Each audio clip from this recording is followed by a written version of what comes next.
Olá pessoal, vamos com mais um vídeo. Eu tenho me atrasado um pouco aqui com os vídeos do canal, do Mente Circular, mas a gente vai se organizando aí com o tempo. Eu fiz, o último vídeo foi sobre Rupert Sheldrake, a teoria do centésimo macaco. Esse vídeo agora é uma espécie de continuação, um assunto que acaba tendo aí algum relacionamento com o vídeo anterior, que é a engenharia do consentimento.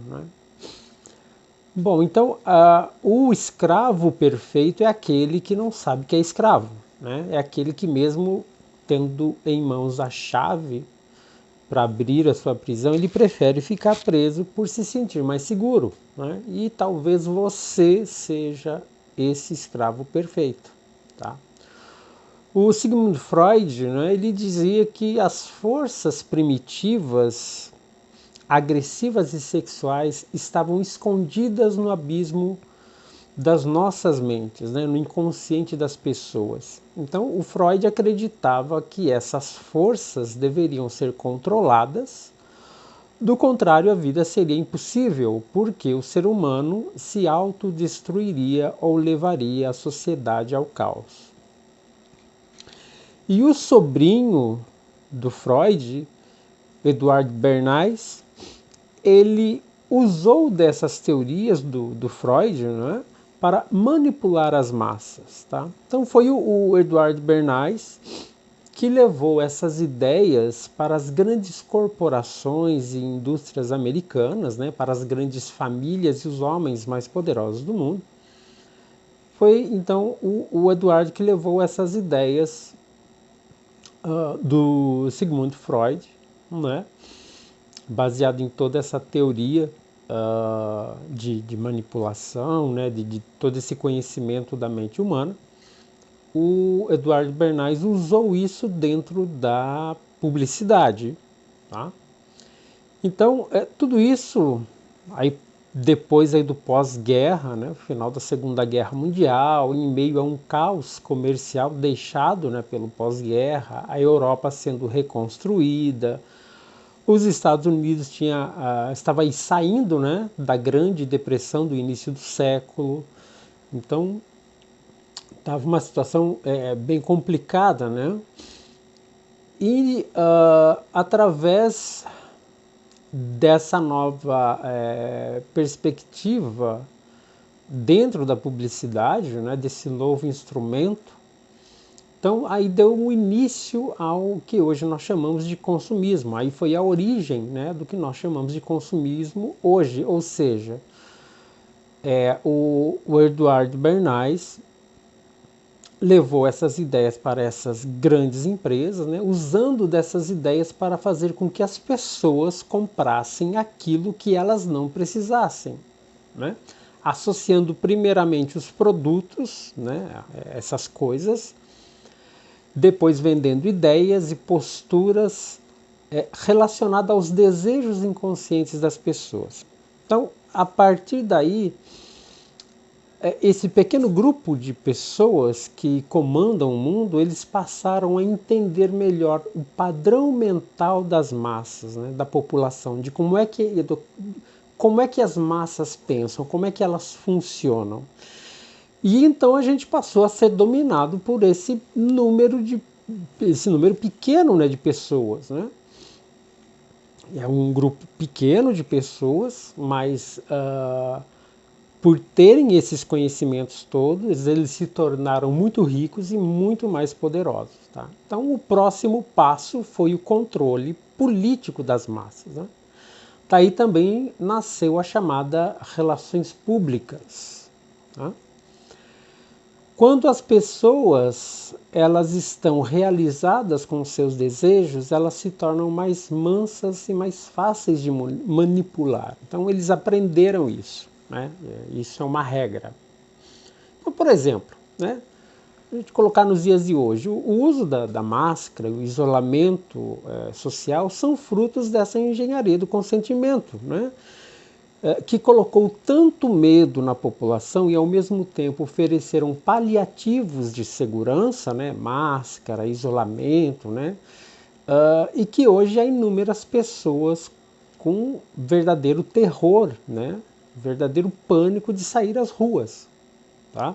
Houve um crescimento de transtornos mentais absurdo, quadros de depressão, de ansiedade, agorafobia, síndrome do pânico e tantos outros transtornos mentais, né? Por conta desse isolamento social, por conta desse terrorismo midiático. Então a população ela foi domesticada pelo medo. Tá?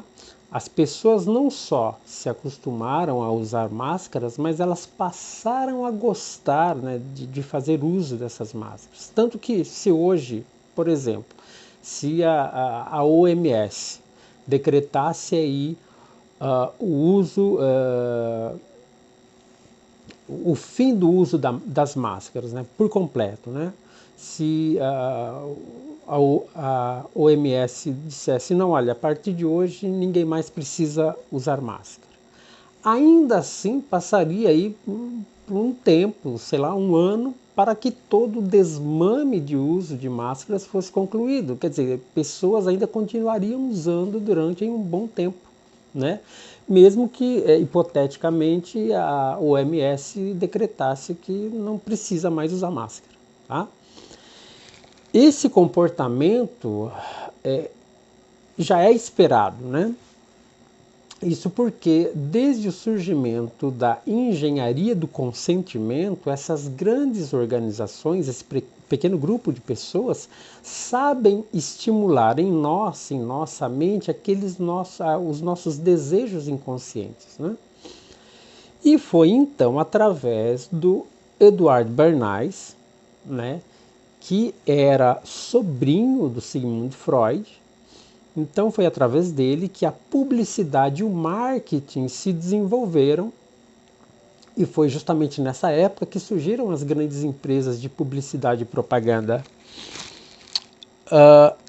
Não apenas produtos nocivos à saúde que passaram a ser vendidos em larga escala, como por exemplo o cigarro, mas todo o comportamento, né, a postura envolvida ali quando, por exemplo, uma mulher também passou a fazer parte dessa mudança de comportamento quando o cigarro passou a ser um instrumento e símbolo de poder, né, representando o pênis. Tá? Então era um símbolo não apenas de prazer, mas de poder. Então a mulher fumante tornou-se uma mulher de poder, competitiva com o homem, que pode rivalizar com o homem, porque simbolicamente ela passou a ter um pênis. Ela se tornou uma mulher de poder, então se tornou uma mulher livre. Né? Então essa foi a ideia que foi vendida junto com o cigarro, ou a mulher fazendo uso do cigarro. Tá? Isso fez toda a diferença, né? Foi muito importante, inclusive, para os movimentos feministas da época. Tá? Associar então a mulher ao tabu, né, do uso do cigarro. E não apenas, então, não é apenas um produto que foi vendido, né? Foi vendido uma ideia, uma atitude, comportamentos passaram a ser definidos como padrões, né? Por essas organizações através dessas técnicas de manipulação. E quais os métodos que eles usam? Temos o medo, tá? Que é colocar medo nas pessoas, na sociedade. A distração, né? Então determinadas expressões artísticas, né? Como a música, por exemplo, até porque a música tem um grande alcance e poder de persuasão, e a música ela afeta diretamente as nossas emoções. Então, através da música, mas isso é só um exemplo, tá? Um outro método também foi instilar o caos, né? Provocar o caos. Isso também faz parte desses métodos de controle. E criar polêmicas. Né?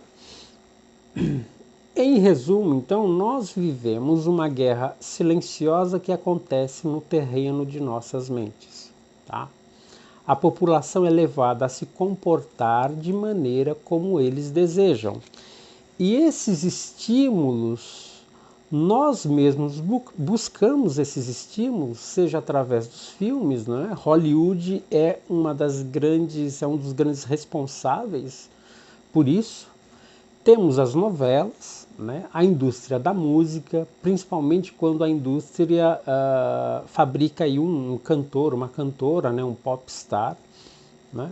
Do momento, e que servem como instrumentos e símbolos de uma ideia ou um modo de vida a ser seguido, e assim por diante, né? Então, temos aí a indústria do entretenimento, a indústria farmacêutica e por aí vai. E por isso é de suma importância para esse pequeno grupo de pessoas que você não tenha um senso crítico, que você não tenha, que você tenha o seu imaginário destruído, né? Que você não tenha mais a dimensão mítica, mitológica que fundou o conhecimento humano com todas as possíveis experiências humanas fundamentais. Que a sua percepção do sagrado seja destruída, tá? Em prol de uma visão materialista do mundo, ou ainda pior, né? O que vem acontecendo atualmente é que você acaba se entregando a uma pseudo-espiritualidade formada por ideologias transgressoras, como a Nova Era, tá? Que fica aí como exemplo também de pseudo-espiritualidade. Então, com isso, nós entramos na era do pensamento automatizado. E essa automatização tecnológica, ela ganhou muita força com a internet. Então, também é uma óbvia constatação de um novo patamar dessa escravidão perfeita, né? O nível da perfeição e da crueldade, ela está em um patamar ainda maior, né? Porque ela também se tornou ainda mais sutil e ainda mais covarde, né? E com muito mais poder de alcance. E a distração é fundamental para o controle das massas, tá? Então não é à toa que a indústria do entretenimento arrecada enormes fortunas anuais justamente para nos distrair do que é realmente importante, do que é realmente o mundo, de como o mundo funciona, de como é a realidade, né? Através aí de uma avalanche de informações inúteis, ou de desinformação, ou mesmo de contra-informação, ou de pseudo-arte, pseudo-cultura e por aí vai. Então nós vivemos aí uma escravidão globalizada, panracial, tá? Na verdade ela inclui toda e qualquer etnia, cor, classe social. Ela não faz nenhum tipo de separação, né? A única separação é aquele pequeno grupo de poderosos, né? E o resto, as massas, né? E esse pequeno grupo divide essa massa em pequenos grupos para que se briguem, para que entrem em conflito entre si. Então, por isso aí tem um movimento negro, um movimento feminista, os veganos e assim por diante. Então, pequenos movimentos que são atrelados a determinadas ideologias que acabam se conflituando com os próprios pilares ocidentais, né? Como o cristianismo, toda a herança ocidental, né, que nós recebemos. Então,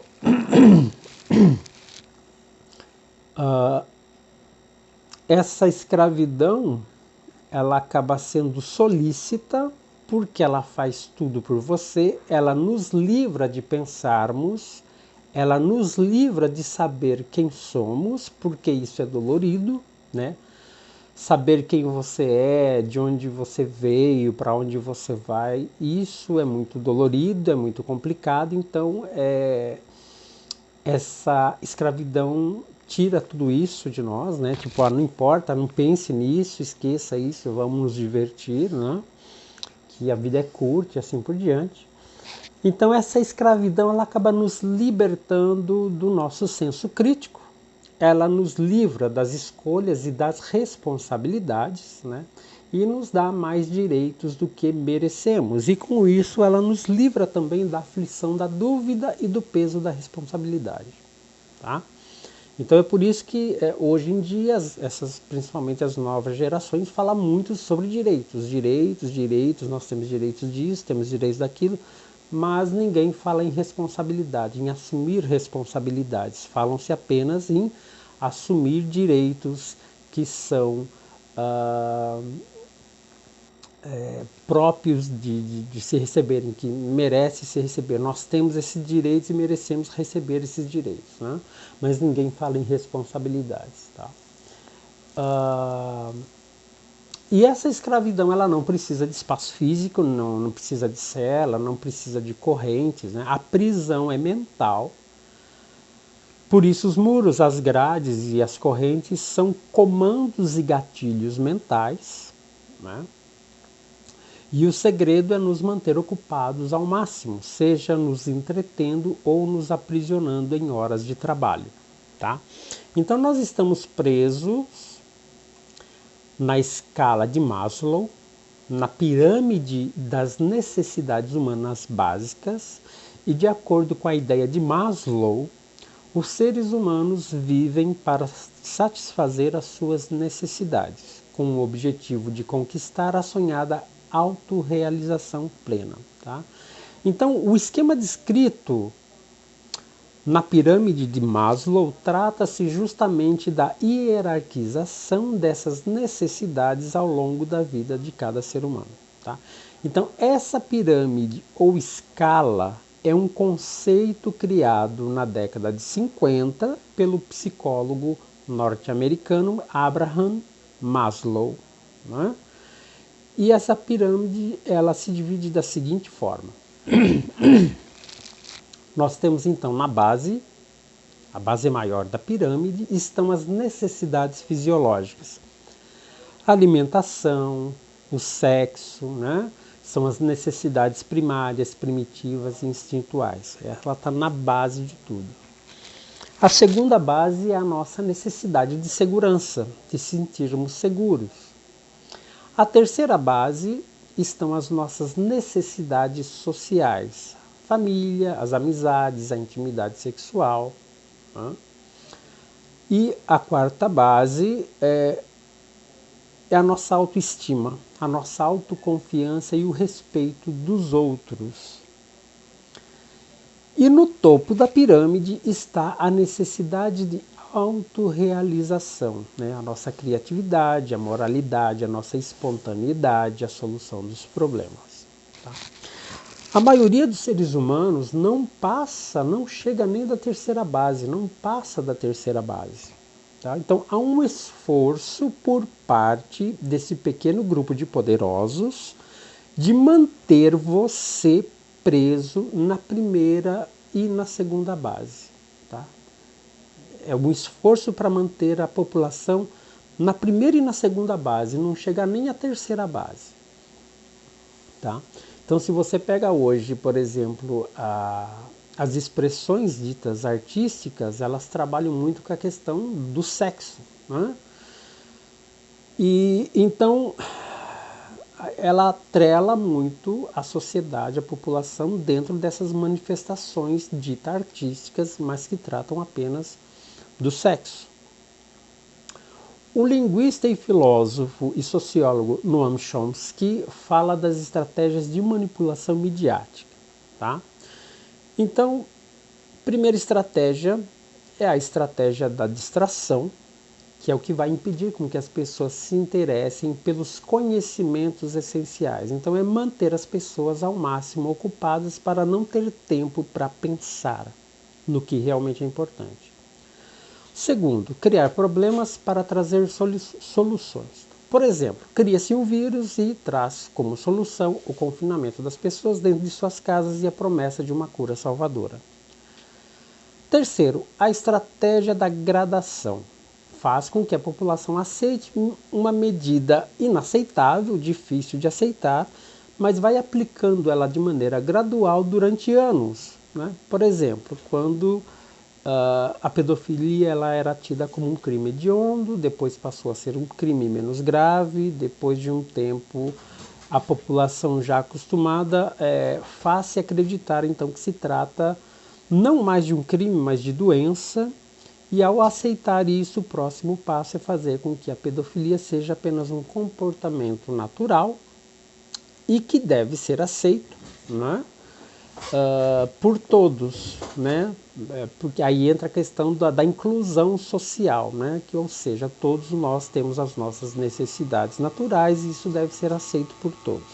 Tá?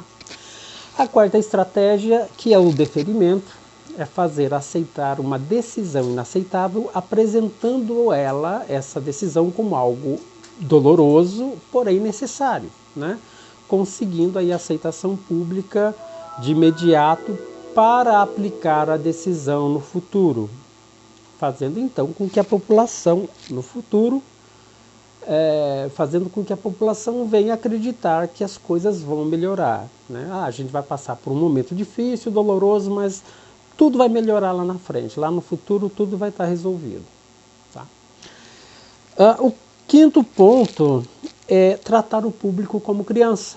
Então, a maior parte da publicidade é dirigida ao público usando um discurso, usando argumentos e personagens e entonação infantil ou próximo da debilidade mental. Então, é tratar a população como criança, é tratar você como criança ou como uma pessoa que não tem ainda mentalmente, que não seja mentalmente desenvolvido para questionar. O sexto ponto se trata do aspecto emocional. É quando se usa o aspecto emocional em vez de usar o racional. Então, o discurso emocional pode anular toda a análise racional. Então, é sempre apelando para o lado emocional das pessoas. Manter o público na ignorância e na mediocridade, né, é um outro ponto, é o sétimo ponto.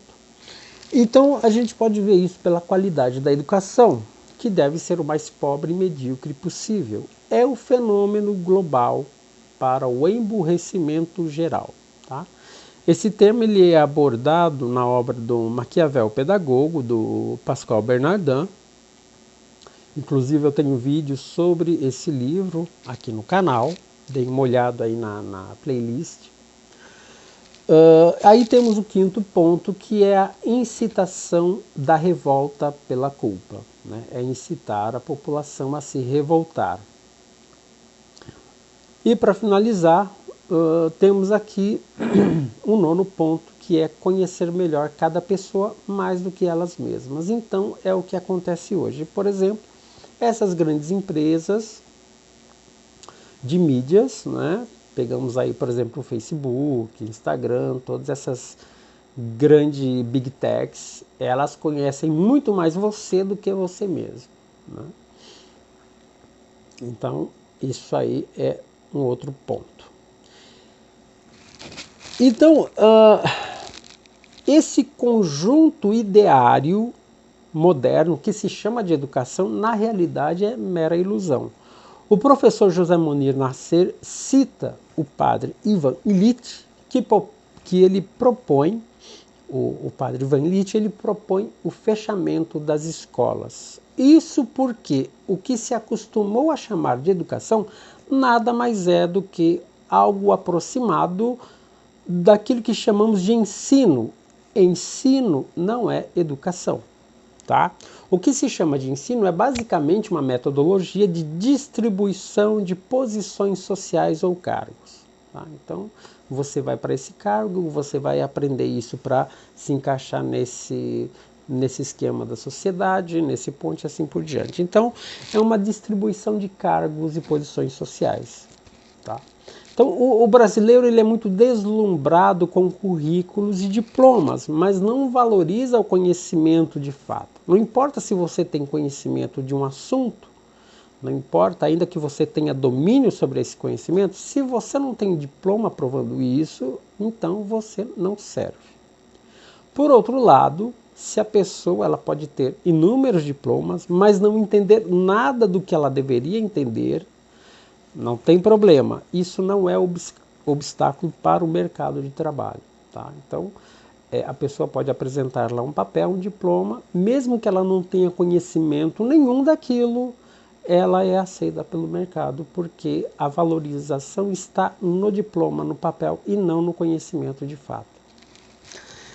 Então as escolas e as universidades, elas preparam crianças e os jovens para encaixá-las em determinadas funções, sem que elas possam adquirir conhecimentos elevados. Então por isso não é mais permitido que crianças, que jovens repitam de ano, elas são aprovadas automaticamente. Nós gastamos uma fortuna enorme com educação e o resultado é um desastre cada vez maior. A educação acontece de forma voluntária e é preciso querer aprender, para se poder ter um resultado. É preciso querer ser educado, da mesma forma que é necessário que quem eduque tenha conteúdo para educar. Então, tem que funcionar dos dois lados. Tem que ter aquela pessoa capacitada para educar e do outro lado tem que ter aquela pessoa que queira ser educada. Aí a educação acontece. A passagem de conteúdo ela acontece. Caso contrário, fica extremamente difícil. Não adianta ter um professor super qualificado, uma pessoa super qualificada para passar a educação, não apenas ensino, mas educação para passar aquilo que é de essencial, de conhecimentos importantes, se do outro lado ela não tem alunos receptivos que não querem saber de nada. Da mesma forma, pode ter alunos querendo, com sede de conhecimento, com sede de aprendizado, de querer, de fato, receber educação e não ter professores realmente qualificados para isso, para essa missão. Então nós temos toda essa problemática, que não é só no Brasil, é no mundo todo. E tudo isso tem enormes consequências, e já vem de uma origem lá atrás, da engenharia do consentimento, e aí tem toda uma série de coisas envolvidas. Bom, pessoal, deixa aí o seu comentário, deixa aí o seu like, o dislike, enfim, comente aí o vídeo se você gostou. Quero ver se o máximo, antes de uma semana eu venha gravar aí um próximo vídeo. É provável que eu continue nesse assunto, mas enfim, a gente vai ver aqui qual é o próximo vídeo, mas tem uns assuntos bem interessantes para tratar aqui no canal Mente Circular. Mas é isso. Mais uma vez, obrigado. Deixa aí então o teu comentário, compartilhe o vídeo, para dar relevância no canal também. Mais uma vez eu agradeço e faça o seu caminho.